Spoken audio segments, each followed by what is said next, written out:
ఆనాటి రెండు రాష్ట్రాలకు నిర్దేశించిన 811 టీఎంసీల్లో కృష్ణా బేసిన్ పరివాహక ప్రాంతం ఆధారంగా మనకు 68% వాటా రావాలి. అంతర్జాతీయ నదీ జలాల న్యాయ సూత్రాలన్నీ అదే విషయాన్ని స్పష్టం చేస్తున్నాయి. దీని ప్రకారం న్యాయబద్ధంగా తెలంగాణకు దక్కాల్సిన 550 టీఎంసీలు తెచ్చుకోవాలనే సోయి గత ప్రభుత్వానికి లేకుండా పోయింది. అటు కృష్ణా గోదావరి బోర్డుల ఏర్పాటు గెజెట్ నోటిఫికేషన్ ను గత ప్రభుత్వం అంగీకరించింది. ఇటు గోదావరి కృష్ణాపై ఉన్న శ్రీశైలం నాగార్జున సాగర్ ఉమ్మడి ప్రాజెక్టుల నిర్వహణను కేంద్రానికి అప్పగించేందుకు ఇప్పటికీ సూచనాప్రాయంగా అంగీకారం తెలియజేసింది.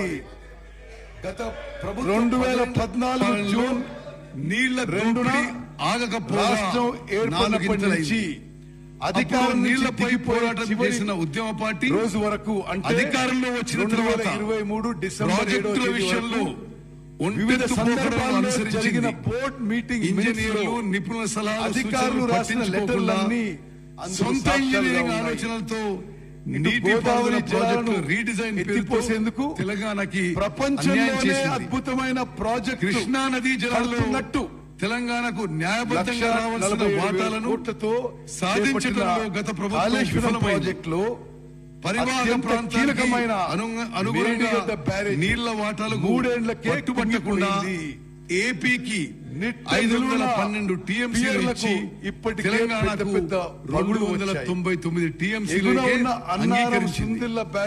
ఫలితంగా దక్షిణ తెలంగాణ 2 బ్యారేజీలు కూడా ఉమ్మడి ప్రమాదం ఉందని రంగారెడ్డి జిల్లాల రైతులకు అన్యాయం చేసి హెచ్చరించింది. 2 రాష్ట్రాలకు నిర్దేశించిన నీటిని నిల్వ చేస్తే 11 టీఎంసీలు సూచించింది. కృష్ణా బేసిన్ పరివాహక ప్రాంతం ఆధారంగా మనకు 68% వాటా రావాలి. నీళ్లు తీసే అంతర్జాతీయ నదీ జలాల న్యాయ సూత్రాలన్నీ ఇప్పుడు అదే విషయాన్ని స్పష్టం చేస్తున్నాయి. దీని ప్రకారం న్యాయబద్ధంగా తెలంగాణకు కృష్ణా జలాల నిర్వాహకం 550 టీఎంసీలు లిఫ్ట్లు తెచ్చుకోవాలని గత ప్రభుత్వానికి లేకుండా పోయింది. కృష్ణా గోదావరి వ్యవస్థ చిన్నాభిన్నమైంది. గెజెట్ నోటిఫికేషన్ ప్రాజెక్టుల పేరు గత ప్రభుత్వం అంగీకరించింది. 1.81 కృష్ణాపై ఉన్న లక్షల శ్రీశైలం నాగార్జున సాగర్ ఉమ్మడి ప్రాజెక్టుల నిర్వహణను ఖర్చు పెట్టి కేంద్రానికి అప్పగించే ఆర్థిక వ్యవస్థకు సూచనాప్రాయంగా అంగీకారం తెలియజేసింది. 2014 నుంచి 2014 జూన్ నీటిపారుదల రంగానికి కేటాయించిన బడ్జెట్ రాష్ట్రం ఏర్పడినప్పటి నుంచి కార్పొరేషన్ నుంచి దిగిపోయే రుణాలతో కలిసి రోజు వరకు అంటే అప్పులు వడ్డీల 2023 డిసెంబర్ 7వ తేదీ వరకు రాష్ట్ర ఖజానా వివిధ సందర్భాల్లో జరిగిన బోర్డు మినిట్స్ లో బాధికారులు రాసిన లెటర్లన్నీ ప్రాజెక్టు సాక్ష్యాలుగా ఉన్నాయి. గత ప్రభుత్వం చేసిన గోదావరి జలాలను తీర్చాలంటే ఎత్తిపోసేందుకు వడ్డీతో సహా ప్రపంచంలోనే అద్భుతమైన ప్రాజెక్టులు 1.35 లక్షల 1,47,000 కోట్లతో చేపట్టిన కాళేశ్వరం ప్రాజెక్టులో పరిస్థితి ఉంది. అత్యంత కీలకమైన 10 ఏళ్లలో మేడిగడ్డ బ్యారేజ్ సాగునీటి 3 ఏళ్లపై కుంగిపోయింది. ప్రభుత్వం అనుసరించిన